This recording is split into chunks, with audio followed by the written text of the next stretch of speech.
Hi everyone, I'm Bhavya Kaushal and welcome to Digital Playbook for SMB series where we speak to ecosystem stakeholders such as large corporates, tech giants, industry leaders, key government officials, and most importantly, SMBs themselves to discuss the crucial areas of SMB digitization.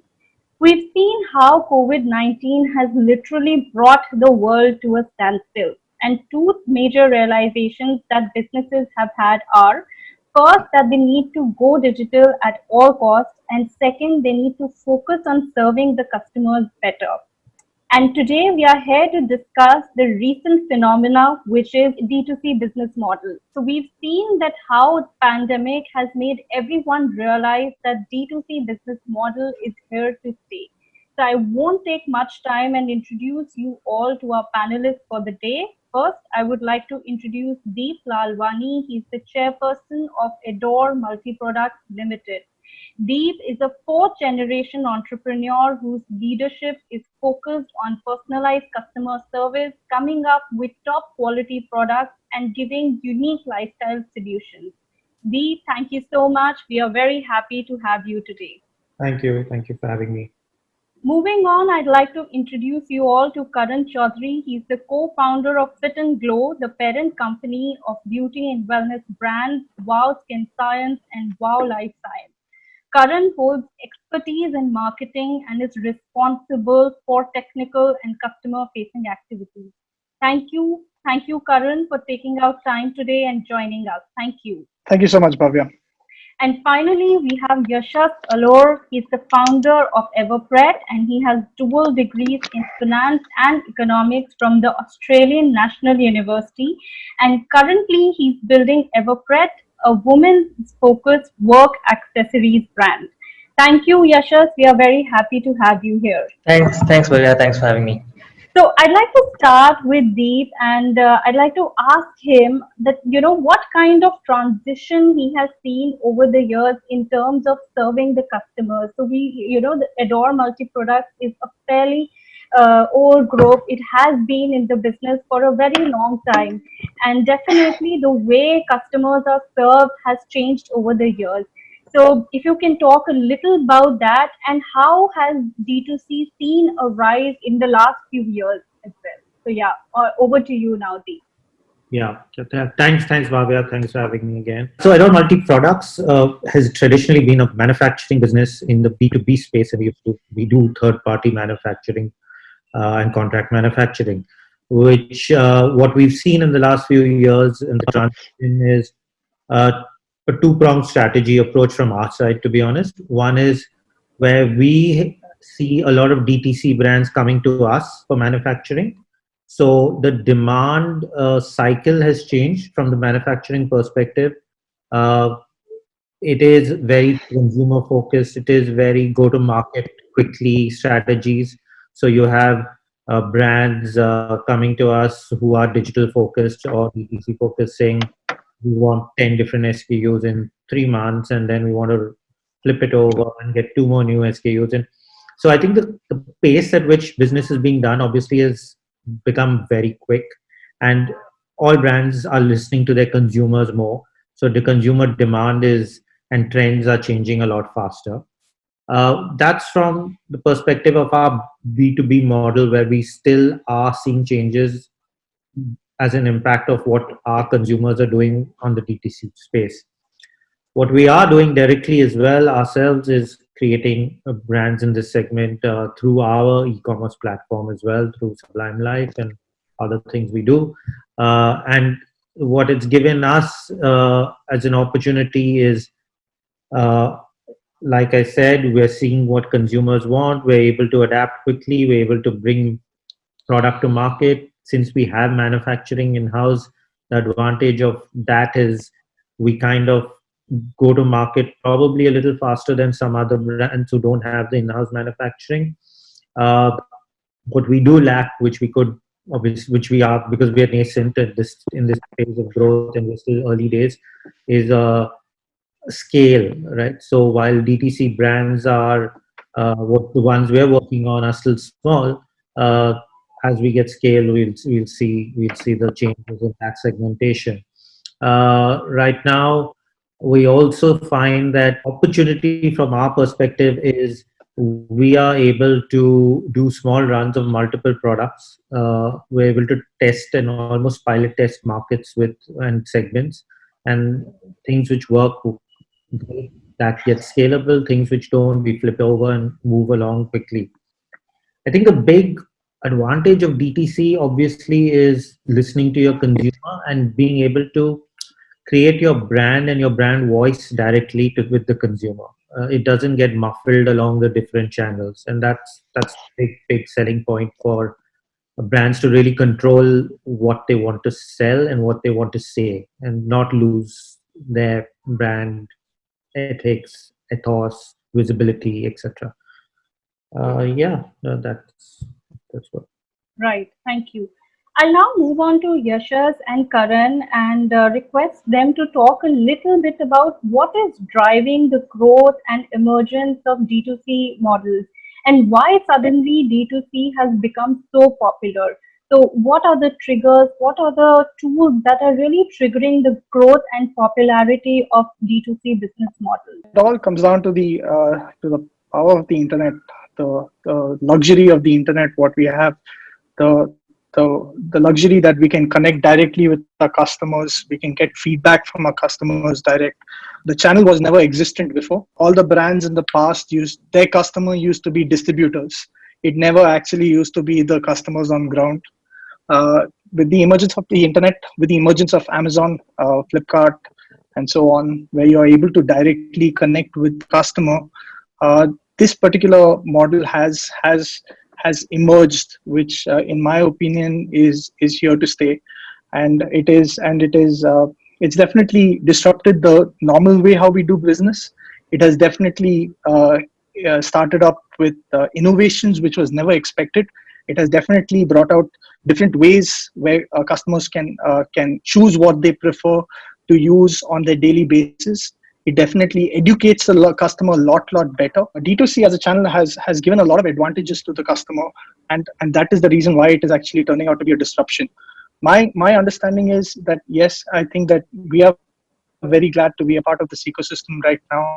We are very glad that Bowski and Science was one of the first few to catch on to the trend of the D2C channel. But it's been very exciting when it's come to the innovation cycle, and that's what it's just so fascinating that every day you just wake up and there's always something new to learn or something new to try or some new feedback which is there. So definitely, in my opinion, here to stay. Definitely, in my opinion, there are going to be a lot more D2C companies who are going to be part of this ecosystem. Definitely, a lot more innovation.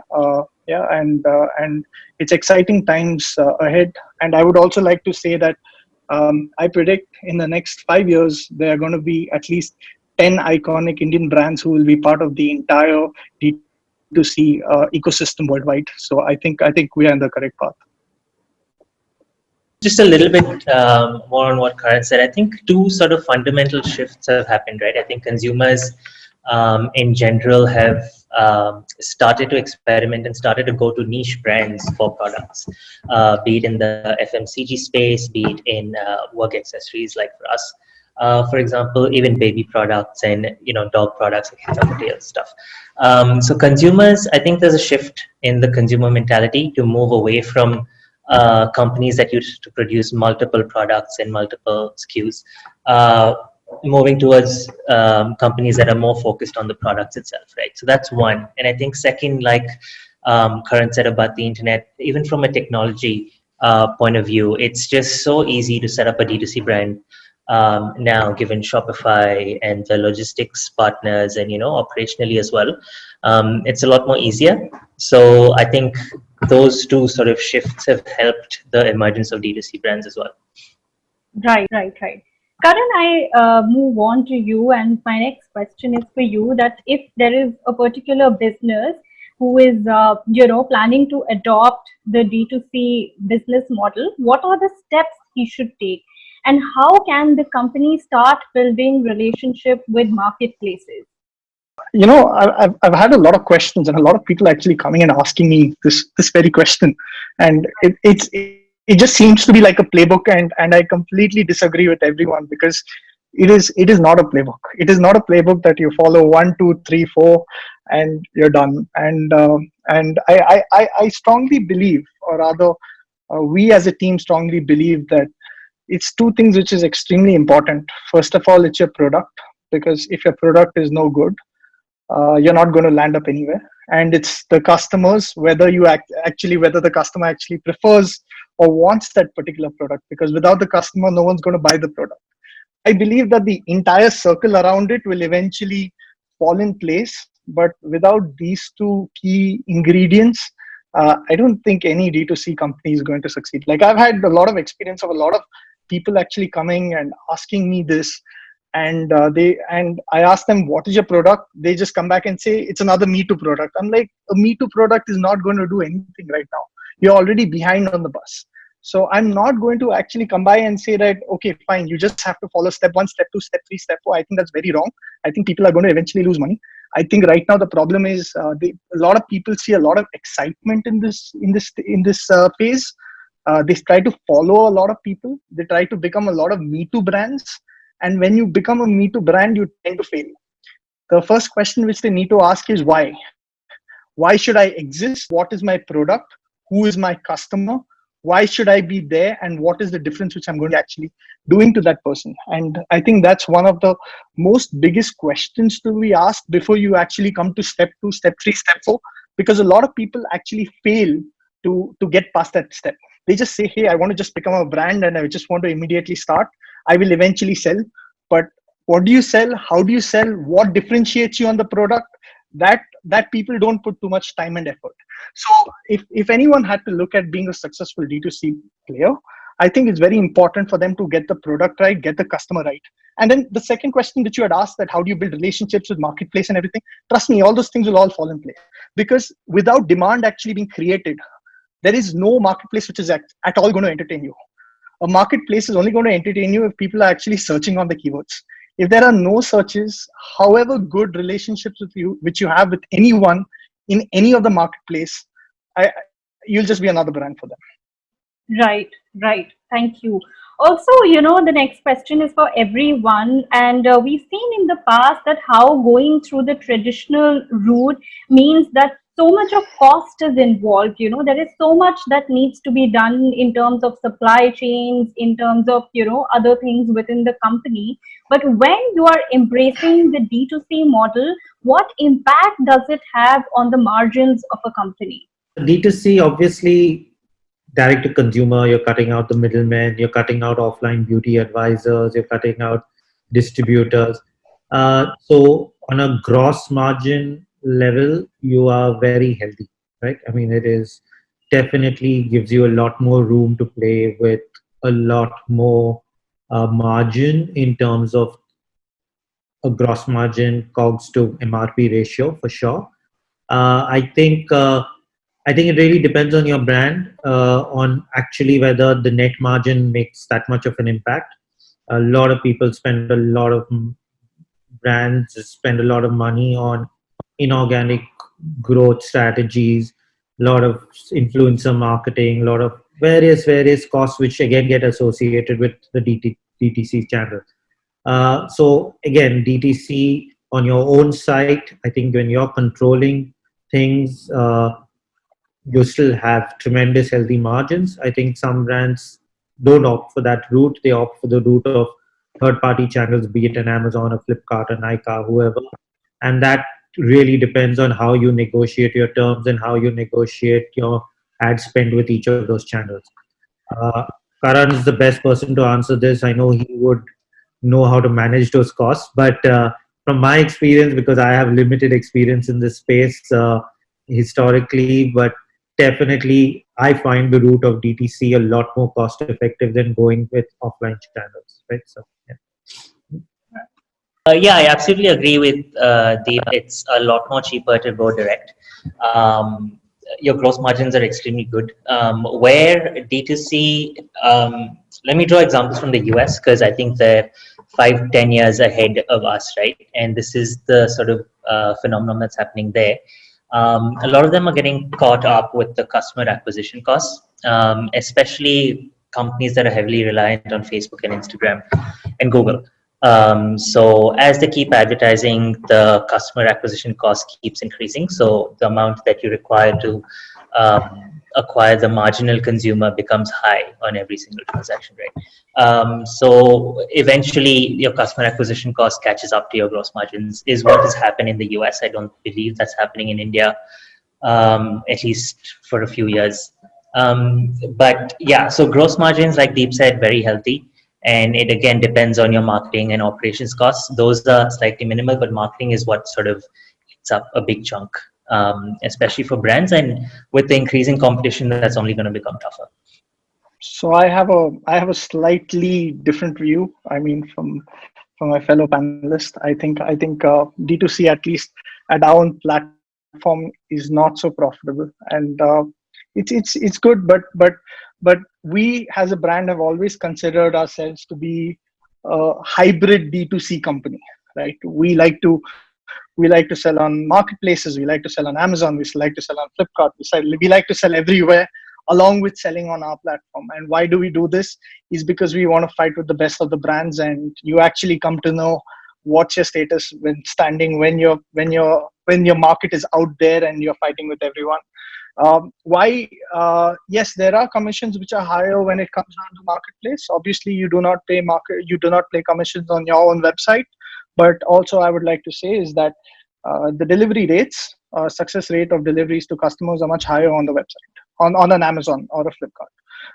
The second part is when you start becoming more popular on a single product or few of the products, your other products also start picking up. So your customer acquisition cost comes down significantly, which you don't need to actually keep paying that high levels on your own website.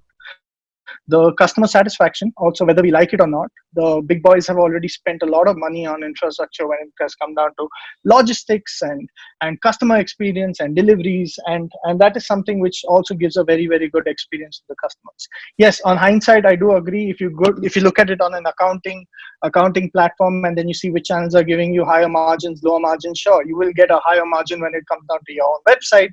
But when it actually comes down to long-term growth, when it actually comes down to profitability, when it actually comes down to customer acquisition and actually putting your products at test with the rest of the world, I think it's very important to be an omni-channel D2C brand. You cannot just go and say that I will only focus on one particular channel because that is profitable for me and just leave the other ones out. It is very important for D2C brand available anywhere and everywhere. And yeah, at the end of the day, I believe that if you are able to acquire a customer, the customer should be free to decide where he would like to purchase. Right. So Karan just mentioned that it would not do for a company to just focus on one particular channel. And this brings me to another important component of the D2C model, which is the website. When you have, as a D2C business model, you have to work a lot on building your own website. So I want to ask Sure. all of you that what are the points businesses should keep in mind while they are building their own website, and what are the disadvantages of solely focusing on different channels or marketplaces and leaving out website in the process. So I think I just want to draw a little bit of a comparison between what Karan said before, and what we do. So I guess it's also dependent on category. So Karan's in the FMCG space, which is sort of high volume and requires a lot of visibility, but we're a lot more niche. So I think our sort of thought processes are a bit different in that sense.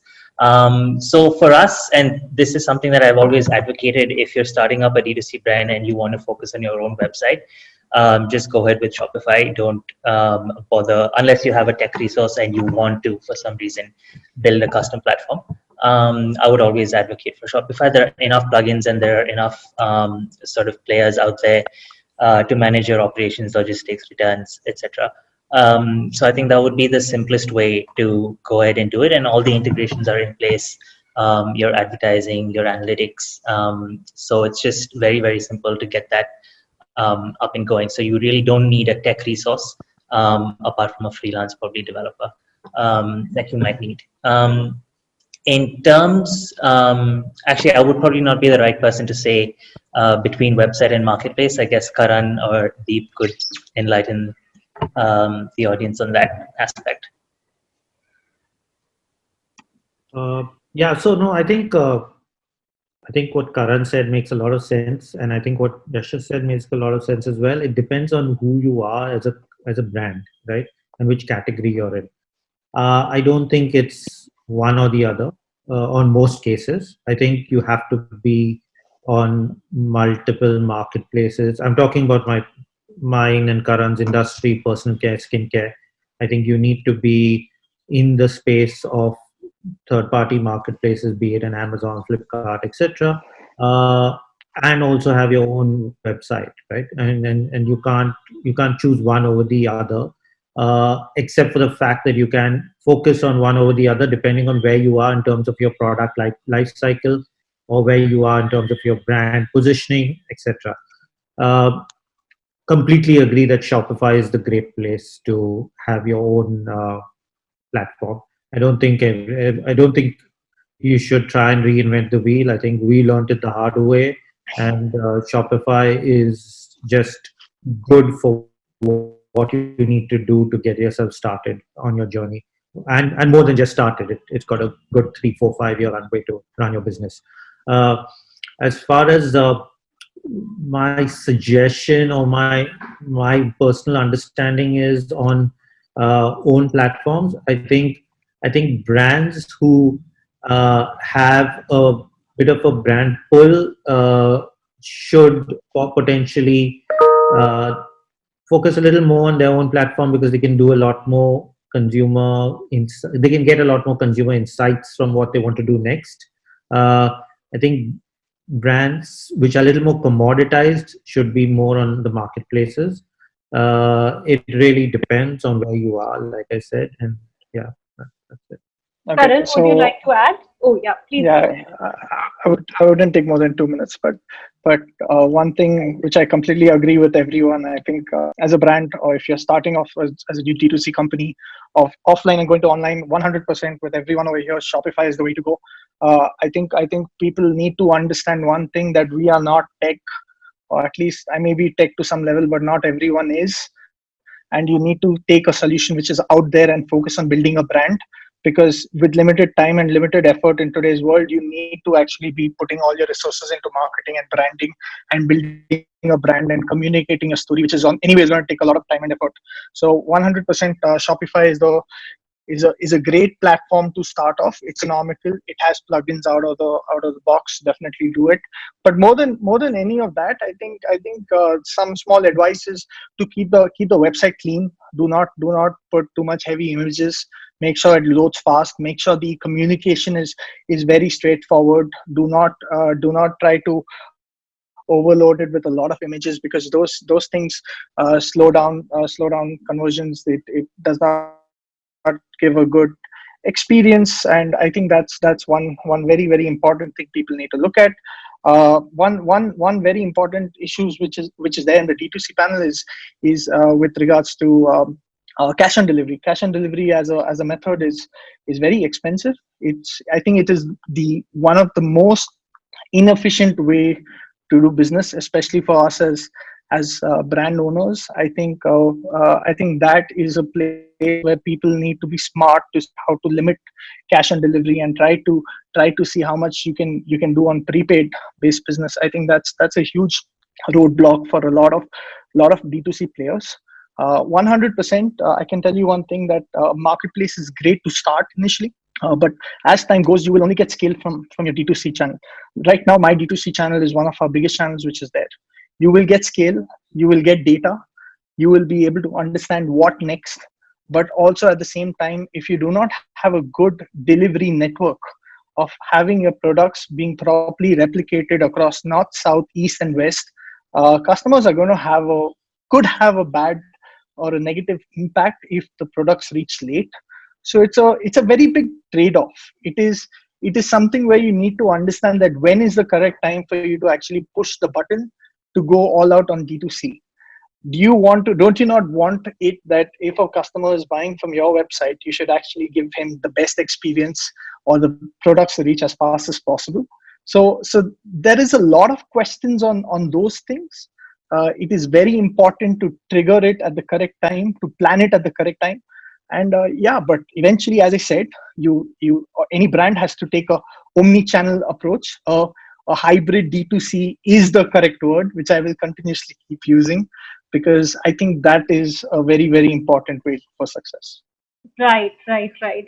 And talking about a lot of questions here, a lot of questions are raised with respect to my next question. And I know that there is no black and white way of answering it, but I really want to ask that a lot of companies are saying that we are D2C brands, but they are selling large part, or a large part of their sales is coming from marketplaces and not from their website.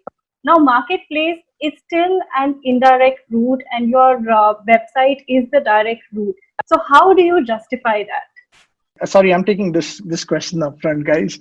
I think it could get a very controversial question if it's put with the government authorities, because no, that's not the case. I think it is me who is billing the customer. I think let's be I think it'll be very unfair to say that it is an indirect route. I think it is still a very direct route, because I am the person who's billing the customer. A customer even sees who is the seller before they actually buy the product. There is a lot of time the customer even sends us a message about the product, which we answer. I think a lot of reviews are even being questioned, which it's about the seller, right? There is a seller feedback which is there. So I wouldn't. I think the marketplace is one of the most beautiful things which have happened to the Indian economy, to open a lot of small sellers who do not have the expertise of starting their own website of Shopify, or not understanding how to run their own business, come online and get them get them a source of income. So I think for me, it'll be very unfair to say that it's indirect, because I know for a fact that when we started off as a brand in 2014-15, there was lots of times where a customer would even come to my website or come to our call center and ask us, where can I buy the product? And I would say, sir, there's an offer going on Amazon. Why don't you go there and buy it? So I think Amazon is like a store for a lot of the sellers, and it's just a facilitator. And I would strongly disagree with you. I would say that they are definitely a direct channel for me. But Karan, I'm interrupting you here, and I really want to ask that what is the difference between the data that you get from your own website and the data you get when you sell on marketplaces like Amazon and Flipkart? True. You do have a data gap. You do have a data gap because you do not own a customer's phone number, like a customer's phone number, customer email address. You can always contact them on your own platform. That is definitely something which is missing out. But at the same time, it makes up in a lot of different angles. It makes up with a lot of customers who was never yours. So also there are lots more tools which Amazon has actually come out with, which is something called the Amazon Pie, which is able to give me a lot of brand level analytics, which puts me across with a lot of other brands, which I'm able to compare, which I would have never even got it even in my own D2C channel. So quite honestly, it is two flips of the coin. Again, I go back to the same thing. It is very important to have both the sides of the story. Very important to be a hybrid D2C, as I'll again tell you, because there are two sides of the story. You can benchmark yourself against other brands, and Amazon Pie does give you that data, which would not have been on my platform. And on my platform, I can also get other information which I could do, follow any of the other analysis I need to. Right. Deep and Yashas, would you like to add something? Karan, I think amongst us has the most experience operating on a marketplace. For us, it's a little bit different. I also think that Amazon is great for products that are searched for heavily, as opposed to something visual. For example, a product like ours, it's not a very highly searched product. So Amazon is not our primary point of sale to our customers. We're on Amazon, but that's largely for visibility. And again, like Deep says, we are also focused a lot on the brand itself, which is why our own website, our own social media platforms allows us to communicate directly to our consumers, put out our story, build a community, right? So which we wouldn't have been able to do if we were only on a marketplace per se. But again, I completely agree with Karan. I think it's a category oriented sort of business. I think marketplaces favor certain categories over the other. Again, like I said, in terms of search, text versus visual. I think those nuances play a huge impact on the ecosystem itself. I think they both covered most of it, to be honest, but have to agree about the fact that your marketplace opportunity is around the fact that you get access and you get a comparison of where you stand in terms of competition. Definitely, you get an understanding on what you're selling, why your consumer prefers to buy your product versus anybody XYZ on an Amazon, for example, and that's invaluable data. So they both places have pros and cons. Like Karan keeps saying, the hybrid is the model for categories like ours specifically. So definitely, we like selling, for example, our hand sanitizers on the marketplaces because we get a lot of data on what the other brands are doing, price positioning, packaging positioning, locational demand, various things, right? Whereas a very specific skin serum, we probably like selling on our platform a little more than we do on an Amazon because one, it requires a little more high involvement with the consumer. You're trying to explain to the consumer about what the benefits of the product are, why you should use it. We can do a lot more videos directly targeted at them. We can get feedback from them on WhatsApp or on call. We can follow up with a call saying, "Did you like the product?" So both have their advantages. From my perspective, personally, it really depends on my product category and which one I want to trigger in a bigger way.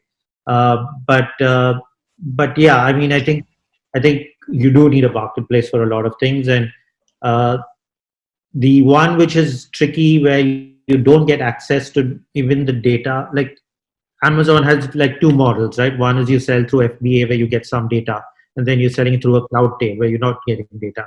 That's the one where you're really not getting too much out of it, except for the fact that you're getting the scale on volumes. It's like selling to a distributor at the end of the day offline, and let him do the rest of the work. So it really depends what you want to do with your brand, to be honest.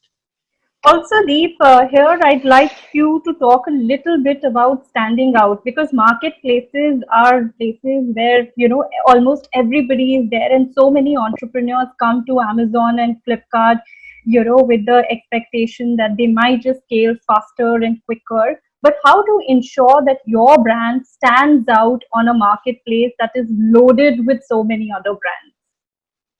So I think the biggest thing is product, right? If your product is good in the long term, you will stand out. And I don't think you can shortcut or fast track certain things in life. So to build a brand or build a product line uh, doesn't happen overnight. It really doesn't. So you build a good product, you build attractive packaging, you ensure you've got enough good content, which we all call A plus content. You make sure that you've got good, and if that product starts speaking for itself, your reviews start coming in, your influencer and affiliate programs start coming in, and then the whole ecosystem starts coming into play. But how do you stand out is purely on product, packaging, pricing, promotion. I would say is the last thing actually. It's product and packaging and pricing which is the most important here. And Right. and product is two aspects, right? One is there is a product like right now in the case of hand sanitizers where everybody's a me too. So you don't really have too much product differentiation, but you have product differentiation in the time the way you deliver the product, the customer service, the packaging, etc.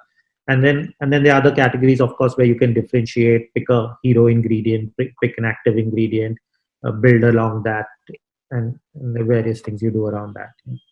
Right. Karan, you have something to say because I saw that while I was asking this question, you were nodding your head. So I'm sure you also have something to add to this. No, I kind of completely agreed on what Deep was saying, and that's the reason why I was nodding my head because but at the same time again, Bhavya, I mean these are things where there is no set things to follow. There's no set things which actually work, and a lot of it eventually goes down to your story. Like I think Deep said everything, which is absolutely nail like hit the nail on the head with what was said. But I think one more important part is the story and the trust which you build with the customer. And I think that's the only one addition which I wanted, because I think in such a cluttered, I think there are 10 thousands of brands which are actually there, at least in our category, where Deep and I are fighting. And how do you actually stand out across all of them? I think it goes down definitely into a lot of trust which you build with the customer, which happens over a period of time. Right, right, right. Also, what kind of opportunity has D2C business model opened up for exports? Because exports is being seen as a big way to revive our economy from COVID-19 impact. So, what is the role of the D2C business model in this particular situation? So when I started, or when we just started, I said that India will be fortunate to have nearly around 5 to 10 legacy uh, gems of companies which will become global. And I mean it. I think that we are sitting on a great opportunity. I think India is a land which has a lot of opportunity, a lot of great products, especially when you compare China. I think we discount ourselves way too much as Indians, and uh, the perception about Indian products abroad is very good, and a lot of people in India don't believe it. And that was something which I personally was very upset about some time back, because when we took away our products, and when we started to sell it in the US market, I think everyone discounted us, and they said that there's no Indian beauty brand which would do well abroad, or why would you do that? How would you fight? I understand India, not a mature market, maybe you're offering something new, it would work, but how would you compete in the US? I think it's been the third year that Law Skin Science apple cider vinegar shampoo is the number one selling shampoo in on Amazon.com. So I think this has been a story which has been highlighted by, I think, the entire Amazon leadership for a very long time. I think I personally believe I've seen beautiful stories about people in the handloom industry sending tons of stuff to the US market and making a lot of money. Clothing industry making a lot of money. I think it's very important to understand that the D2C channel has completely taken off a distributor. Like, even if you try to go to the US market and sell into any Walmart or any of the retailers which is there, you cannot do it. You can't just go to them and say, here it is, and they'll accept you. It's not going to happen. It is a long process of you being recognized over years, where they one day just come and they say that, here you go, please take an appointment and please list it. So I really think that you taking out the middlemen or taking out the distribution, and then you starting to generate demand on your own, and because demand being generated at your end, the other people have now started taking recognition, and now they are getting forced to actually list you in their stores, is what is happening. For example, we have almost reached a level where wow products are now going to be available in Walmart stores, and that was something which we would have never dreamed of. But because we became successful online, that opportunity is open. So I can only speak about my example, what has happened. There are tons of examples which are there, but the only issue is, I think we do not like to explore, we do not like to try, and we are always worried of failing. I think people have to take that step forward, and I think that the opportunity is huge. The world is a playground. US market is there, Europe is there. Today I think we went live in UAE. I think our first product went live in UAE. I was shocked to know that there were tons of our products which are being purchased over here, and people are already selling it in UAE. So the potential is there, but it is, how do you actually funnel that energy to make this happen is the question. Right. I think we don't sell in the export market yet through DTC channels, and Karan has way more experience in that space. But I think the only thing I would like to add to what he said over here is the opportunity is there for sure. You can see it, and it's a question of when do you think you're ready for it? Because when do you think as a brand you've done enough in the local market, or not necessarily done enough, but you want to expand to another market and distract yourself from your current focus. It may be a distraction, it may be not. It may be the best opportunity to go out there. The other thing I think is, yes, I think as Indians we underestimate ourselves, but I think the big opportunity also is how we create niche segments or USPs as Indians. So, like he said, handlooms, Ayurveda. Uh, there's so much India has to offer, and I think the global markets will lap up that a lot more quickly and a lot faster if you have that clear positioning. Uh, and There is definitely a lot happening in that space, but it's still considered niche. I think it's very scalable, and I don't see why, if K beauty and Japanese skincare can do well, why can't Ayurveda be as big, for example, right? Or iBeauty. Or eye beauty or whatever, right? So yeah, exactly. Call it eye beauty now. And that's where we all have to actually make sure we make it happen as brands together. In the long term, I would even suggest create industry forums and trade organizations as an industry together to go out there together. And there's huge things we can do together. And that's where I think Korea has done a damn good job. Uh, Right. yeah. Right. Last question before we all share our parting thoughts, and maybe Yashas, you can start with answering it. In the past, we've seen that how deep discounting among the e-commerce sites have been quite an issue. So, I mean, have what has been the impact of deep discounting on D2C business model? So, yeah, if you can talk a little bit about that.